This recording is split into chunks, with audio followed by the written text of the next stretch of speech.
Income tax department को आपका personal email क्यों चाहिए? सोशल मीडिया अकाउंट की डिटेल्स क्यों चाहिए?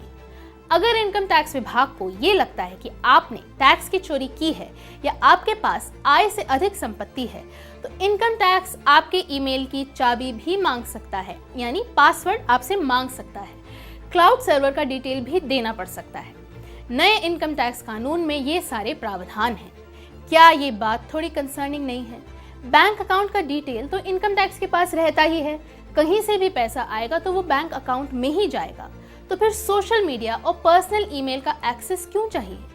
इकोनॉमिक टाइम्स ने रिपोर्ट किया है कि जिस तरह से आयकर विभाग कोई भी लॉकर या दरवाजा खोल सकता है, उसी तरह से नए कानून के तहत वो आपके डिजिटल स्पेस या आपके कंप्यूटर स्पेस में भी घुस सकता है, उसे खुलवा सकता है। इस प्रस्ताव को लेकर अब काफी चर्चा हो रही है। नए इनकम टैक्स बिल में एक क्लॉज है, क्लॉज 247। इसमें इनकम टैक्स अथॉरिटी को इस तरह के पावर देने की बात की गई है। सवाल उठ रहे हैं कि क्लाउड सर्वर से लेकर पर्सनल ईमेल मांगना राइट टू प्राइवेसी के खिलाफ है।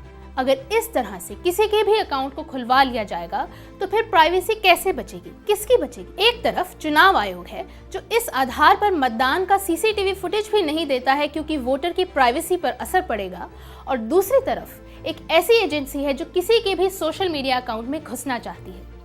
अदालतें एक तरफ फैसले दे रही हैं कि डिजिटल अधिकारों का संबंध फंडामेंटल राइट से है, लेकिन टैक्स वसूली के नाम पर यह बिल आयकर अधिकारियों को एक तरह से अतिक्रमण का अधिकार दे रहा है। इस विषय पर आप भी सोचते रहिए और अपनी राय जरूर दीजिए। नमस्कार, मैं वृंदा।